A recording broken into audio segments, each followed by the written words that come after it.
Today is the official 100th birthday for the Walt Disney Company. That is a major milestone. Not every company does that. In fact, not every company makes it to 1 month, let alone 100 years. And yet, Disney is embroiled in all kinds of struggles. Struggles that stem largely from the person at the helm of the company, Bob Iger, and the ideologies that he has brought into the House of Mouse. No longer is it a place where you can find timeless fables and tales and virtues. Now it is steeped in ideology and propaganda. That's a problem. It's a problem with the marketplace. So, Nelson Peltz, he wants to get in and he wants to send it back to being what it once was, which was better. He wants it to make money. The media, on the other hand, they have a different idea about what Disney should be. And for today, at least, that means that the media is in full shill mode. We're going to show you what they're doing. We're going to show you why they're doing it.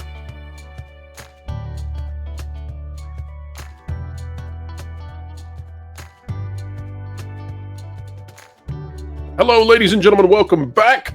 We endeavor to explain entertainment, keep you ahead of the culture curve. We love doing it.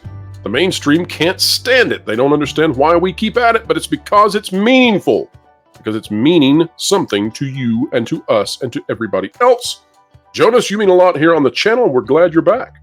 Oh, well, it's so good to be here. Really, really. I love it. The chairs are so comfy. That's right. And folks, if you like Jonas, click the like button right now. Here we go. Diving straight into our first article. This out of The Street by Kirk O'Neill.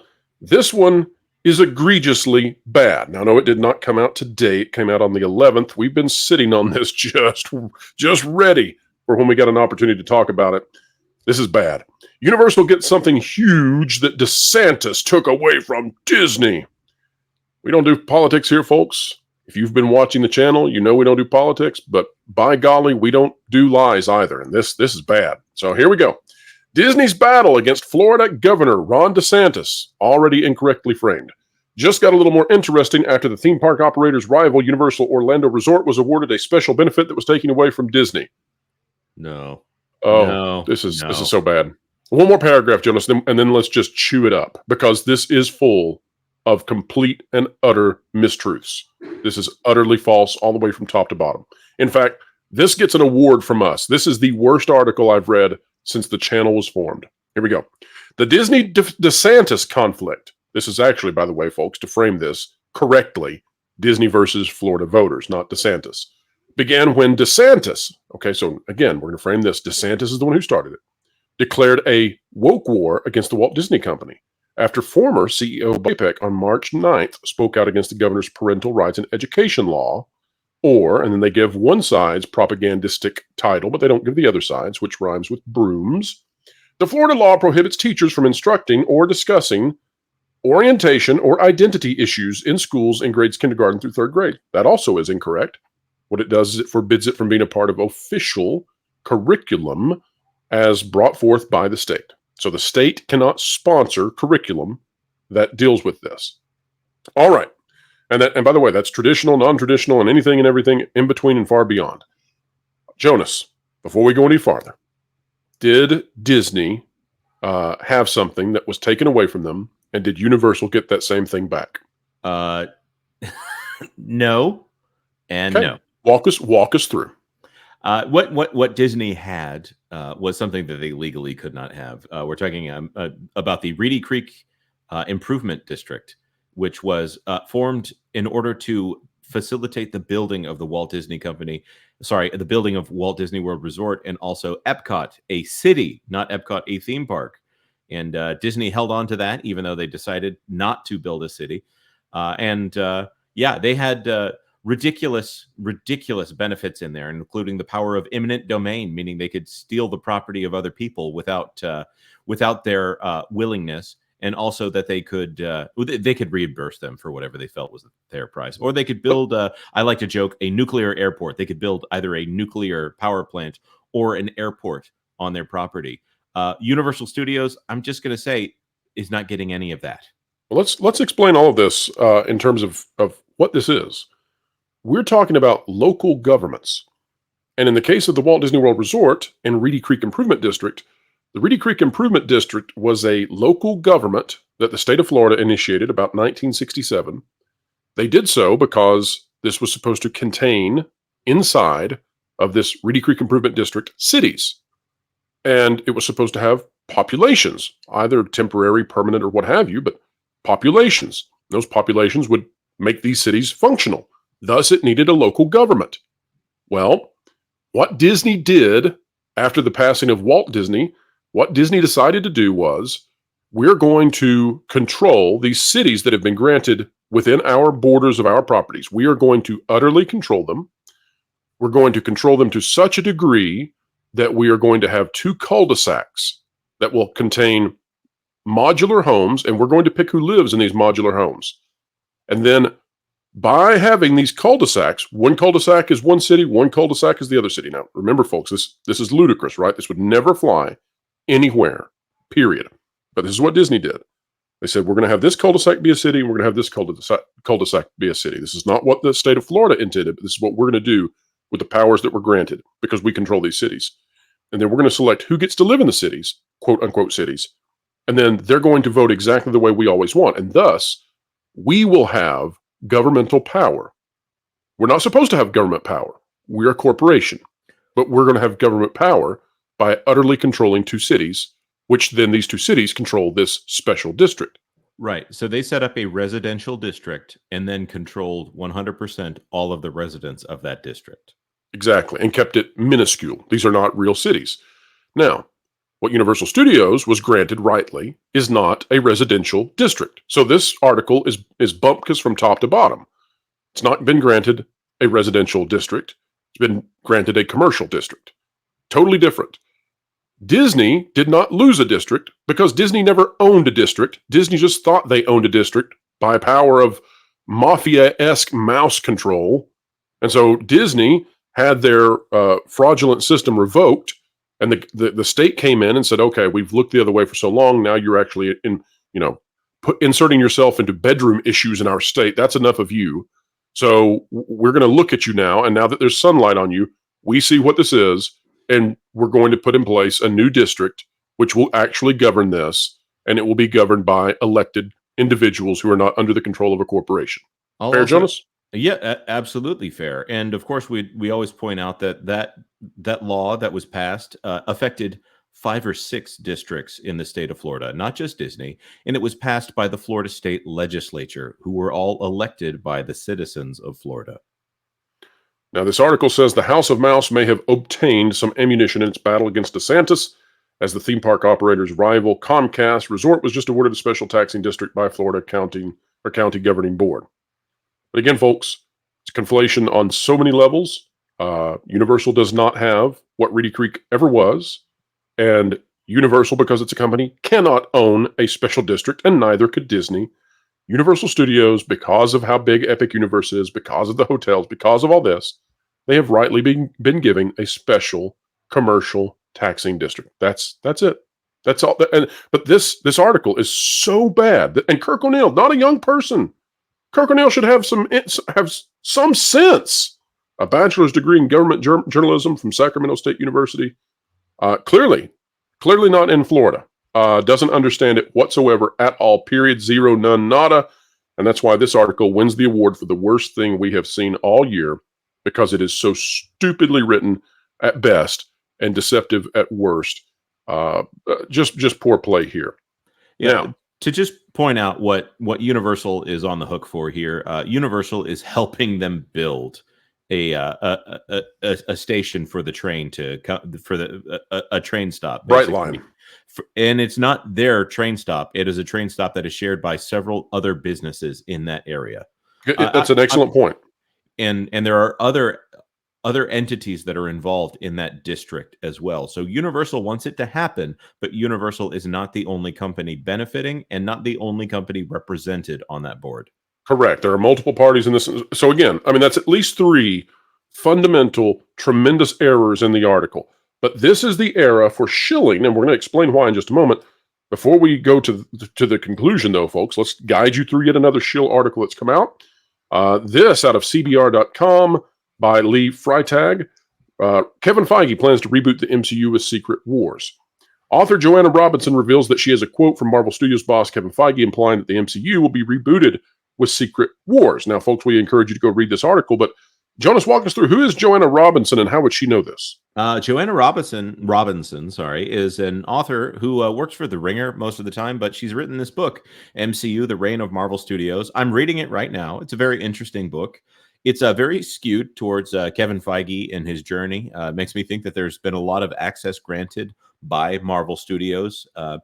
It tends towards. Let me just say, Ike Perlmutter does not come off well, although there are some positive things said about him. I would say those guys over at Marvel TV, like Jeff Loeb, they don't come off well. But Kevin Feige, so far, he walks on water in this book. It's fascinating to see how well Kevin Feige and Victoria and Alonso and Luis D'Esposito come off here. Also, Bob Iger. Oh, man, he's a visionary so far in this book. I'm only about halfway through. They haven't fired Ike yet, but looking forward to that. Absolutely. And is it fair to say, Jonas, that this person who has gotten this scoop now, she's thrown a major favor to Marvel and the MCU? She has essentially presented Kevin Feige as being a bona fide genius, his detractors as not being worthy of consideration of any kind of serious conversation, and Kevin Feige's the guy to right the ship.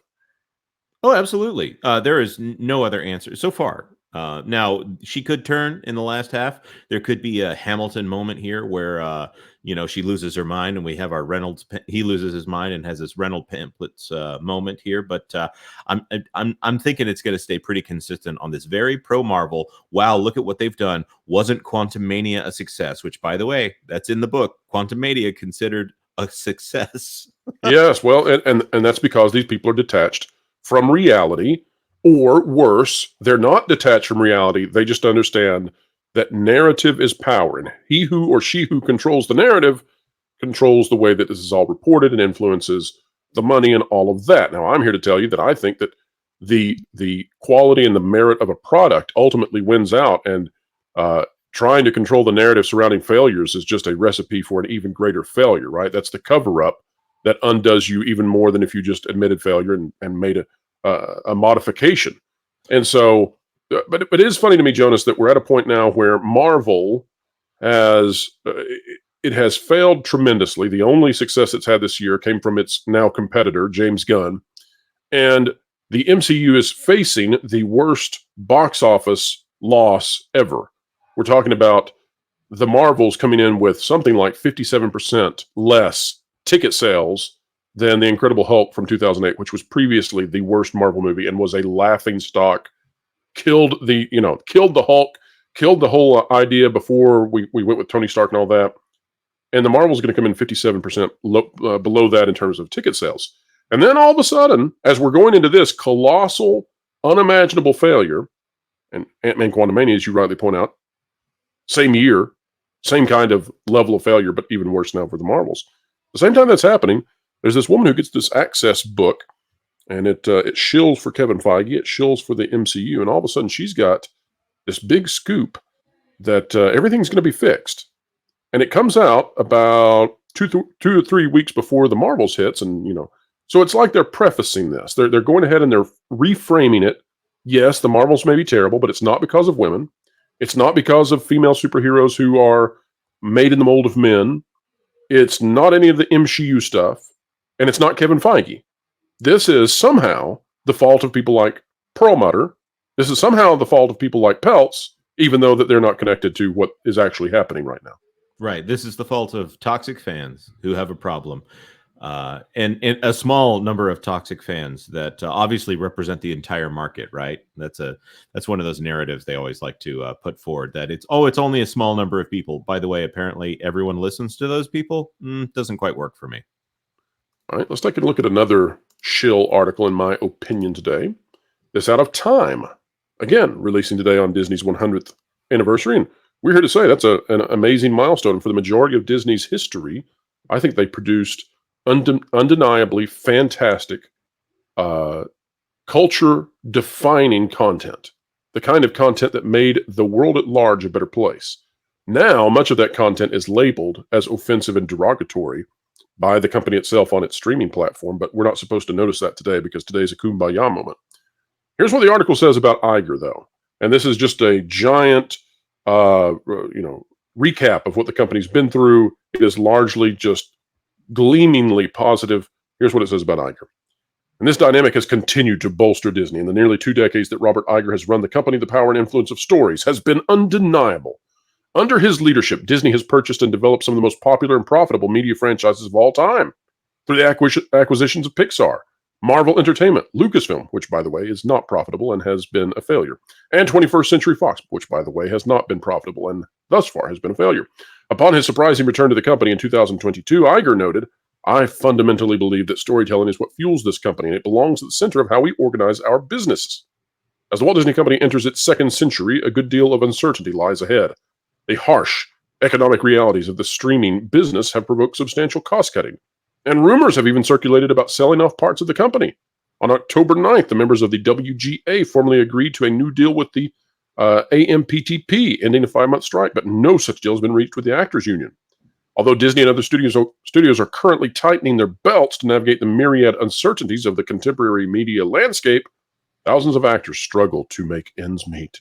They are fighting now for the ability to earn stable living while telling the stories that help studios like Disney flourish. Whether Disney will step up to support its storytellers remains to be seen." This is the amazing thing. This is a run through of just sugar-coated rainbows and sparkles all the way up until the end, and then it goes on to sugarcoat the fact that, you know, the storytellers, as they call actors, they're not wanting to act. They don't want to go back to work. They want more. And apparently the stories they've been telling were just fantastic. Just dandies, Jonas. You know, is that accurate? That word flourish is not a word that describes the Walt Disney Company right now. Right there's the narrative dissonance. Yep. They don't have anything right now that is functioning the way that it is supposed to function, and especially not TV. Well, the cruise lines. They've got the cruise lines, right? The cruise lines. But one out of 100 different things they do. Right, but it's also that the cruise lines function well despite the characters, despite all that stuff. Yes. It is one of the few segments of the company where that world-class experience still flourishes within the company. Everything else, not thriving, not flourishing. I would say it's diminishing. And definitely. They need to be very careful here. They have to change something, and of course, we'll be talking about that more later today. Not to put in that plug.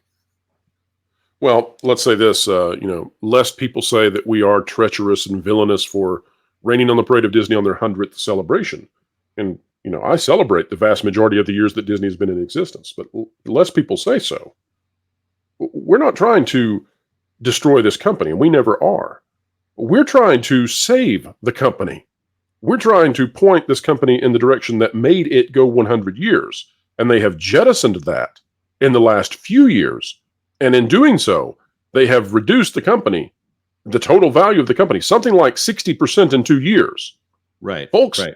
If 60% of your house collapses, you've got a problem. Disney has a problem. Jonas, the real reason that this is happening, I think, that we're watching the shilling for Disney at a time when the company, any other company, if it drops 60% in 2 years, which is, by the way, not parallel to what the market has done. Any other company that had this happen, the media would be out reporting on it, you would think honestly, and saying this is catastrophic. They're not doing that with Disney.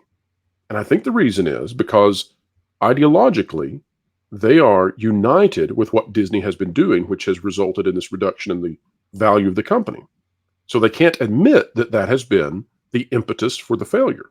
And simultaneous to that, they have this threat now. You have Nelson Peltz with the Trian group who comes out and says, we're going to do a proxy war again. I want multiple seats on the board. I want to be a part of the decision-making. I want to pick the successor. And we're going to institute some other things with this, including transparency with China.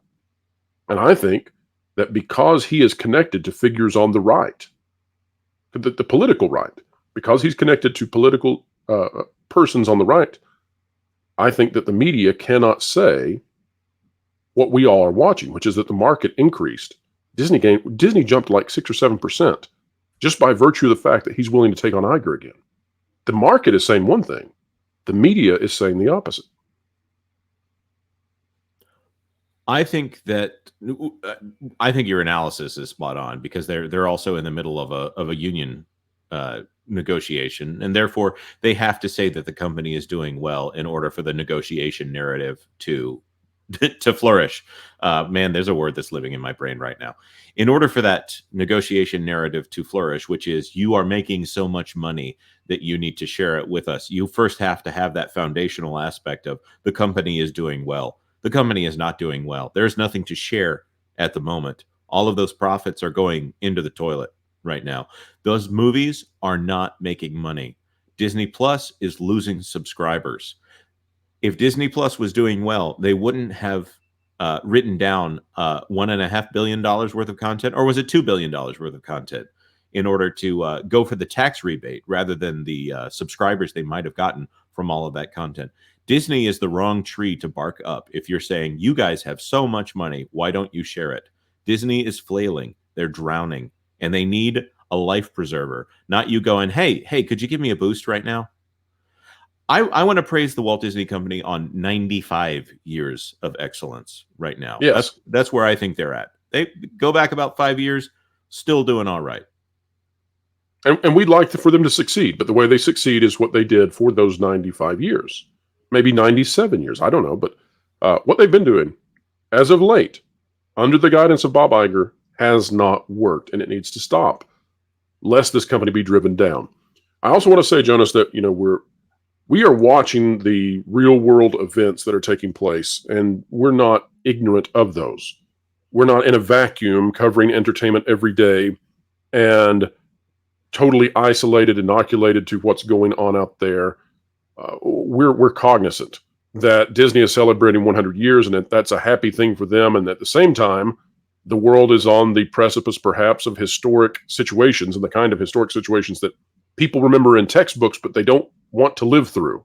And we've read about those. And one of the things that can happen from that is major economic ramifications beyond just the typical economic ramifications that could happen from that, which could leave a lot of people destitute and a lot of corporations struggling, is if a particular large company or large country located in East Asia decides to do something bad with an island because they see an opportunity. You could also see Disney not only being in a situation where families have turned away from it because they no longer trust it, but you could also see a situation where vast real estate investments in said country could be lost, taken, or utterly useless to the company. And again, that is a Bob Iger initiative, part of perhaps the naivete of the man. So there are many dangers here for Disney, and we're watching all of it. Jonas, one thing that would make me happy, though, on the heels of such a dire sort of analysis, you want to do some cues from you? Sure, let's do it. Here we go. Jonas, read them.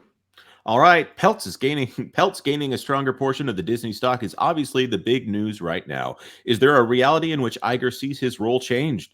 Tommy Tables pointed out that we're near that 1 year point with no solid or singular narrative for Chapek's departure, and the CFO, who went out of her way for that to happen, is now gone. Well, I think it would be tremendous. Take that word for everything it means. It would be tremendous if Bob Iger leaves the company or transitions out of the CEO role before what the board has decided.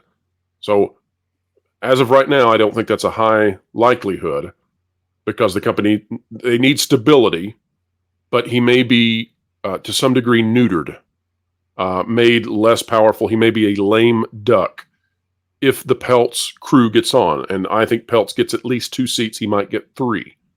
That would be a massive power swing inside the company. And as of right now, I don't see a way for the company to get out of having him join the board. There's, of course, the nightmare scenario is if he puts an entire slate of board members out and the and the shareholders go for it. I don't think they will, but that would be the ultimate repudiation. Troy Balster. The thing to watch, Jonas, is that the stock went up 6%, and folks, we're not giving you financial advice. Stock went up 6% when Peltz got back in on this proxy war 2.0 or whatever this is going to be. If the stock in the market responds that way, and then Disney takes steps to stop what is apparently a positive maneuver and positively received by the market, if Disney were to take steps to try to stop that, I think you would see a very negative reaction. So Disney really doesn't have that option, I don't think. I agree. Troy Balster, 3687. What's the odds that Peltz will be able to get a board seat? Will Disney circle the wagons and try to get the institutional investors to leave him out? Or will they actually do their fiscal jobs and join him? Well, I think we just answered that, but Troy, 90% is what I would say. 90% that Peltz gets a board seat. Now, I don't know if that's Peltz on the board. I'm going to say it's like 70% he gets 2 seats, and maybe down around 20% or less that he gets a third. Yep. Jonas, any thoughts? Yep. No. That's pretty much where we are. I do wonder about Ike Perlmutter, who at the time of the Marvel deal was the largest individual shareholder. Also, of course, George Lucas. I don't know if he would vote against Bob Iger right now either. There's a lot of shares outstanding with some large people. And Eisner may not be very happy with Bob Iger at this point. Yeah, and I don't know if Eisner is a fan of Iger at this point or if they're old chums. That is hard to say. You know, we very rarely get any glimpse into what Eisner thinks of modern Iger. That would be interesting. I will say, if Perlmutter is put on the board of Disney, I will do a 12-hour live stream because that would be incredible. And the folks at Disney who have run this company into the ground and who have besmirched him, such as, going back to it, Jonas, who's our author of the Marvel book? Joanna Robinson. Those individuals are going to have a very nauseous day, should that occur. Yep. All right. Vic Saris. Oh, wait. Sorry. I'm sorry, Indie Phantom. I didn't mean to skip the line here. Hi, Pro. Disney has to come clean. Surely there won't be Filoni and Ray movies on the big screen. Jonas, what do you think? Are we getting a Filoni movie? That one I think is easier to answer. I don't think there's no good reason to give Filoni a movie. They might hand that same movie to someone else, but I don't think Dave Filoni is going to be the guy in charge. Ahsoka numbers were abysmal. The only way I think we get a Filoni movie is if Disney forces him to have other writers who do the job and he just gets to sit with a cowboy hat. I think that's it. And then they can save face. All hat, no kettle. That's right. No creative cattle at all. All right, the Ray movie, Jonas, what do you think? It's so far off that it's possible. I think Iger likes Ray because she's a symbol of his acquisition of Disney, of Star Wars. So he could have some positive thoughts there. He was heavily involved in Force Awakens, which is what that's the Ray moment right there. And also one of the highest grossing films that Disney has ever had. Is it still the top of the domestic charts? So I do see some hope for a Ray movie because I think that is a Bob Iger initiative. Now, if Peltz comes in, maybe that's not so important, but they have to leave someone at Lucasfilm who is actually doing something. Well, and they've got to have some movie being made, and that's all they have left, really. But I'll say this: that doesn't mean that it's a good idea. And if a Ray movie comes out, I'm here to tell you, I think that we'll see Marvel's numbers, right? The Marvels. The Marvels is the lowest performing pre-ticket sales movie the MCU has ever had, and it's on the pathway to be trounced by even the worst films that Marvel has ever done. I think the Ray movie would be similar because fans will get their comeuppance. They will get their justice for having been forced to watch Ray in the sequel trilogy that they loathe. So go for it, Disney. That will be a train wreck that we will all be ready to cover. Last one, Jonas. It's Inside the Tragic where I saw it, but it's a joke, right? Even Disney isn't stupid enough to break up Mickey and Minnie after 95 years, right? They're not, but it's believable they would. Well, so here's the deal. Mickey and Minnie are a show business couple that also plays boyfriend and girlfriend in all of these cartoons. So no, they're not really breaking them off. It was some kind of what if story where Mickey was in a relationship with Daisy. No.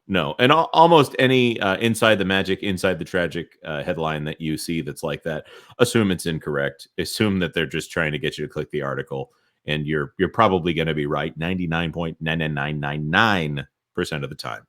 Yeah, we don't call out websites. We avoid that. We try not to step into the drama, but let's just say check and see how often we've referenced that particular website on this channel, and see what we think about it. Oh, So, sorry. I went across the line there, didn't I? Jonas, scandalous. He's done it, folks. He's created new enemies. It's a new YouTube war started by Jonas J. Campbell. But Jonas, peace and joy shall be had this evening. Tell folks what we're doing with That Park Place. Tonight on That Park Place, we're doing a live stream. We're doing it at 10 p.m. We're Eastern doing a time. live stream. The That Park Place Disney 100 years celebration in quotation marks there, just like woke was in quotation marks in that article about Ron DeSantis. We will be celebrating all aspects of the Walt Disney Company, and I thought we wouldn't have anything to talk about, and maybe we'd be meandering and just whatever. But no, we've got a lot of things to get through. Actually, that Disney Once Upon a Studio short gave us lots to talk about. The state of Pixar, the state of Star Wars, the state of Marvel. Oh man, the hits we might not have time to get through it all. So what we want to also say is thank you to 4,000 subscribers on the That Park Place channel, and we'll be celebrating some of our subscribers as well. I want to lean on you in front of everyone. Will you be there? Jonas, I shall answer the call. Awesome. Gondor calls for aid. That's right. All right, folks. Well, did you enjoy this conversation? If you did, we call for your aid, and that is just click the like button. Just use those little muscles in your index finger and click the like button, or any other finger you want to use. We don't care. We're not dependent on it being that particular digit. No, any digit will work. Just click it. And then also, you can stick it to the algorithms when you click the notification bell too. Share, subscribe. And down there in those comments, we covet your comments. We care about what you think. We read them. We often respond, so drop one down below. Folks, we'll see you on That Park Place, the YouTube channel, where we'll be discussing all of this with a big announcement also regarding the channel. So tune in. We'll see you there. Wherever you are and whatever you're doing, keep learning, keep growing, and keep having fun. Listen up, my brothers and sisters. You've been listening to Shills and those with an agenda to destroy your brain cells for far too long. It's time to change your way of doing things. Hold up. TPP is the place to be. Covering the news, so honestly, it's a team that's cool and tried and true, ahead of the culture curve they're trying to keep you. Jonas and Pro, they run the show, and they dragged in the bearded culture casino. You got Valiant and Lord and Fourth of Light. Wonderful people, yeah, they're alright. They got weird bringing in people like Floral, but made no mistake with Lorena Creole. Amelia and John, stuttering guitarist. Martin and Tawny and someone called CMS. Fat Steven makes a bunch of all the graphics. Did I mention a partnership with Bending in the comics? Fat Sky is a guy and Doc Matt does the web stuff. There's probably some people I missed. I hope they're not telling you the news. That should be fun with accurate info that's not been spun. You can figure it out as you will see. The TPP is the place to be.